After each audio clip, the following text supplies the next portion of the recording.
أعوذ بالله من الشيطان الرجيم. بسم الله الرحمن الرحيم. إن الحمد لله حمدا كثيرا طيبا مباركا فيه كما يحب ربنا يرضى، وأشهد أن لا إله إلا الله وحده لا رب لا شريك له، وأشهد أن محمدا عبده ورسوله بشيرا ونذيرا وداعيا إلى الله بإذنه وسراجا منيرا. أما بعد، kuzangu nifite kipindi hiki hapa Kitama TV. Tumekutana tena leo kwenye kipindi chetu ambacho anwani yake itakuwa inakuzungumzia tambua hasara aipatayo mwanadamu muda wa kuwa hawi sambamba na Mola wake Subhanahu wa Ta'ala. Ndugu yangu, unapenda kipindi hiki kwa yule aliyokuwa Muislamu na asiyekuwa Muislamu, Allah Tabaraka wa Ta'ala anazungumza katika sura Al-Asri aliposema hivi: a'udhu billahi minash shaitani rrajim, ninajikinga kwa Allah kutokana na shaitani aliyelaaniwa. Bismillahir rahmanir rahim, kwa jina la Allah mwingi wa rehema mwenye kurehemu. Anazungumza Allah akisema wal asri, ninaapa kwa zama za asri. Allah anaapia wakati wal asri. Hapa kuna njia mbili. La asri ni ule wakati wa sala asri, na asri vile vile ni mwisho wa ulimwengu, yani karibu na kiyama. Ndio maana ya asri, kwa sababu asri ni mwanzo au mwisho wa mchana kuelekea usiku, na asri ni mwisho wa hii dunia kuelekea katika nini? Kiyama. Anaapia huu muda akisema hivi: innal insana lafi khusri, kwa hakika mtu yupo kwenye hasara. Allah anautangazia ulimwengu, kila palipopita mtu ana hasara mbele ya Mwenyezi Mungu atakapoletwa hali ya kuwa yeye ni mkosaji. Illa alladhina amanu, akavua akasema isipokuwa wale watekee amini, kwa maana watekee tamka shahada, kwa maana wakasilimu, wakasali sala 5, wakatoa walivyokuwa navyo, wakafunga Ramadhani, wakahiji kama fursa ipo. Watu kama hawa wakajiepusha na maasi, wakaishi hali ya kuwa wana tauhidi, wamekubali Mungu ni mmoja, na malaika ni wa kwake, na mitume ni wa kwake, na vitabu ni vya kwake, na wakaamini siku ya mwisho kutokea kwake kuwa ipo na itakuja kutokea, na wakaamini ile kadari kwamba kile kitakachompata mwanadamu kitakuwa kinatokana na Mwenyezi Mungu Subhanahu wa Ta'ala. Akawa huyu mtu anaishi hivyo, basi mtu huyu afahamu kabisa yeye katika kundi la wenye hasara hayumo, katika ile kundi la watu wenye hasara hayumo. Kwa hiyo kwanza walioamini kama tulivyotoa hizo sifa, na kuamini kwao wanaamini kabisa kikweli kweli, na ikawa si washirikina, Ndugu yangu, msikilize Mtume Muhammad, rehema za Allah juu yake. Wewe mwanadamu unaambiwa na mtume wako wakisema hivi: taarafu ila Allahi fi rakhai, jitambulishe kwa Mola wako wakati wa raha ambazo unazo.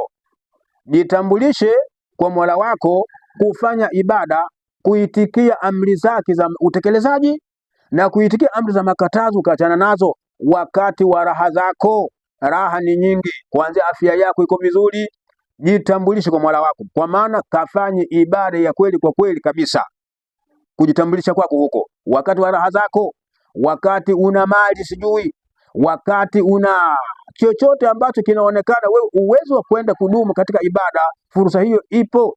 Kajitambulishe, usiupoteze muda umekaa duniani ukifanya mambo yako tu, kwa sababu yeye Mwenyezi Mungu Subhanahu wa Ta'ala yaarifu kafi shida, yeye atakutambua wakati wa shida.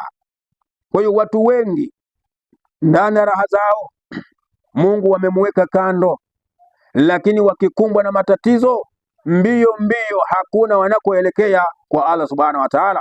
Kwa hiyo mtume anakuambia jitambulishe kwa Mola wako wakati wa raha zako, kwani Mwenyezi Mungu atakutambua wakati wa shida, maombi yako yatapenya haraka, na kuna vitu vingi tutavielezea hapa utakavyoona unanufaika baada ya kuwa ndani katika shida. Allah anakupelekea kama upendeleo tu juu yako. Kwa hiyo Mtume akasema pia, waalamu, jua ewe mtu, anna ma akhataaka lam yakun liyusibaka, tambua yale yote yanayokukosa kukufika miongoni mwa maradhi, ufukara, hayo yote hayaye kukupata. Usijikuti wewe upo katika neema, upo katika raha zako, basi tambua kabisa Mungu hakukuandikia kwa kipindi hiki ambacho uko vizuri, hakukuandikia wewe zikupate shida au matatizo. Na akakwambia tena Mtume, wama aswabaka, na yali yote yatakayokuwa yanakupata wewe, lam yakun yukhtiaka, jua kabisa Allah subhanahu wa ta'ala aliandika kwa kipindi hiki ambacho umeyapata hayo leo kukuta, basi hayakuwa yameandikwa kama yakukute. Kwa ndugu yangu unayefuata kipindi hiki kukumbwa na neema, basi Mwenyezi Mungu alikuandalia kama mwisho wa neema, kabla ya kufa kwako yenye kuondoka, itaondoka ukaingia kwenye shida. Na wewe shida Allah ndio amekuandalia. Kama Allah amekuandaa shida iwe yenye kuondoka, wallahi usikate tamaa, itaondoka na wewe utakuwa katika nini, ngazi za maraha. Bado wewe subiri ndugu yangu. Mtume anaendelea kuwaelekeza watu akisema hivi, wa anna nasra ma'a sabri, kwani kwa hakika nusra iko pamoja na kusubiri. Yani nusra imeungana na nini? Kumwelekea yule mwenye kusubiri. Kwa maana likikupata jambo zito kabisa, usipate tabu kwenda kwa waganga, usipate tabu kuelekea viumbe, mwelekea Mola wake subhanahu wa ta'ala tu. Tena kuwa mvumilivu wa hali ya juu tu, kwani unaambiwa nusra, yani kuondokewa na hiyo shida, maana sabri imeunganishwa pamoja kwa yule mwenye kusubiri, kuvumilia. Wa anna alfaraja ma'a alkadbi, natambua kwamba hakika ya faraja, basi haiingii faraja ila mahala penye shida. Wa anna alfaraja ma'a alkadbi, tambua kabisa faraja haiingii mahala popote ila huingia kwa mtu yule mwenye nini, shida. Wa anna ma'al usri yusra, na utambue kabisa kila palipo uzito kinachosubiriwa ni nini, uwepesi. Kwa ndugu yangu unayejikuta ni mzima, huna maradhi yoyote, unaishi duniani hapa kwa raha zako, jua kabisa hakuna unachokisubiri wewe ni kuumwa. Na wewe mgonjwa, pamoja na shida zako na taabu na tabika siku zote kwa miaka mingi, wewe hakuna unachokisubiri hapo ulipo ni kupona. Na wewe tajiri ulio mbali na dunia, hushughuliki kabisa na Allah subhanahu wa ta'ala, utajiri wako huo unakoelekea ni kwenye kufilisika. Kwa hiyo nitambue Mola wako ukiwa uko vizuri. Gari yako usiendee kunywa bia, panda gari yako uende msikiti kwa mwabudu Mola subhanahu wa ta'ala. Gari yako usitufanyie kazi kubeba Malawi unaenda gesti, beba Waislamu wenzako, fika sokoni jamani, wakati muda umeshaingia, basi wapate watoto wanne, ingia kwenye gari yako, nenda nao msikitini. Gari itakuletea tija mbele Mwenyezi Mungu kuwabeba Waislamu wenzako kwenda kusali. Leo hii watu wanabebana kwenye magari yao kwenda katika maasi, lakini mtu msikitini anatoroka na kigari chake kile, anafunga vioo, anajifanya hawaoni watu, anawaona Waislamu wenzao wanakwenda msikitini kwa gari yake milioni 40, hataki kumbeba mtu yote, yuko yeye peke yake, anateremka katika gari peke yake, mtu anayekwenda kusali. Jamaa, kweli mtu huyu ana akili timamu huyu? Waislamu wangapi amewapita njiani, vipi asisimame akawabeba? Lakini yeye yuko tayari kumbeba malaya kwenda kupote pale. Hii ni hatari mabwana, hii ni hatari. Tumieni muda vizuri, tumieni vipandu vyenu vizuri katika mambo ya kheri, muweze kunufaika na kheri za Mwenyezi Mungu subhanahu wa ta'ala. Kwa hiyo ndugu yangu, wewe ulio na mapesa, fahamu kabisa kinachokusubiri hapo ni kufilisika. Na wewe ulio masikini na mtu duni, usikate tamaa, umekaa katika mstari wenye kusubiria nini? Kupata. Hakika kila palipo kizito hutarajiwa kitu nini? Chepesi. Kwa hiyo aliye mgonjwa anatarajia nini? Kupona. Na aliye na afya njema matarajio yake ni nini? Kuumwa. Hivi vitu vimebebana katika sura kama hiyo. Kwa ndugu yangu, wewe unayekushiriki kipindi hiki hapa Kitama TV, tambua kabisa ya kwamba Allah anatangaza kwamba mtu yupo kwenye hasara, ila yule aliyeamini tena waamilu salihati, akafanya amali zinazomridhisha Mwenyezi Mungu Subhanahu wa Ta'ala, watawasau bil haqi, ikawa yeye anajihusisha kuwahusia watu kuifuata haki ya Mungu.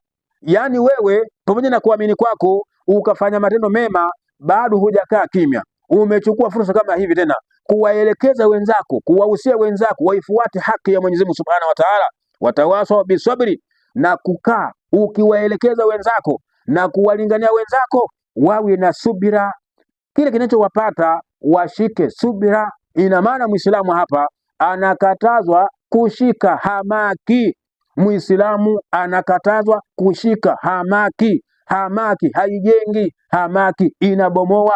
Hamaki ni katika vitu vya shetani. Kwa hiyo mtu kudumu na hamaki, kila jambo anakuwa na hamaki, mtu huyu amepotea njia sawasawa, ameenda njia isiyokuwa ya kisawasawa. Kwa hiyo watu wenye sifa hizi hapa, hawa Mwenyezi Mungu anawaambia hawa hawana hasara mbele ya Mola wao, watanufaika na yale ambayo Mwenyezi Mungu Subhanahu wa Ta'ala amewaandalia huko akhera. Kwa hiyo tunamuomba Mwenyezi Mungu atujalie miongoni mwa hao, Allahumma amina. Ndugu yangu, ndio kipindi hiki, kwa hakika Allah Subhanahu wa Ta'ala huyu mtu huyu amemuongoa njia mbili. Amethibitisha katika Qur'an aliposema inna hadainahu sabila, kwa hakika sisi tumemuongoa huyu mtu, tumemuongoza huyu mtu njia, imma shakiran, akitaka aifuate.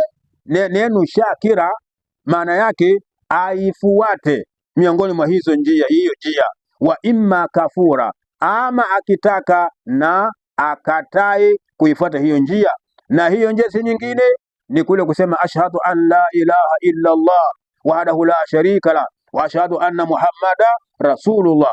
Hii ndiyo njia ambayo Mungu amekuelekeza mwanadamu, tumemuongoa, tumempa njia. Njia wapi? Ya kutufikia sisi huku, au ya kumfikia Mwenyezi Mungu, amfikie hali akiwa salama. Njia yake aliyomwekea mwanadamu afike katika sehemu salama ni kutamka kalima hii hapa ya shahada. Baada ya hapo asali sala 5, baada ya hapo atoe alivyo navyo, baada ya hapo afunge Ramadhani, baada ya hapo ahiji, baada ya hapo ajiepushe na mabaya yote ambayo Mwenyezi Mungu amezuia. Leo hii watu wengi wanafanya ibada, wanaonekana wazuri kwa hija na zaka na swaumu, lakini watu hawa ni malaya, wazinifu mno.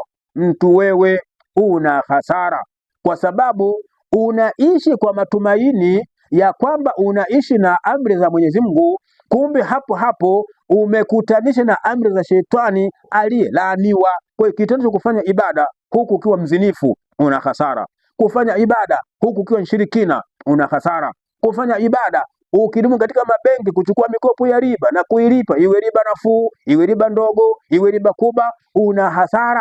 Kuishi duniani hali ya kuwa unamwabudia Mwenyezi Mungu kwa ibada zote, lakini wewe ni mshirikina, unaishi hali ya kuwa nyumbani kwako kuna tunguli.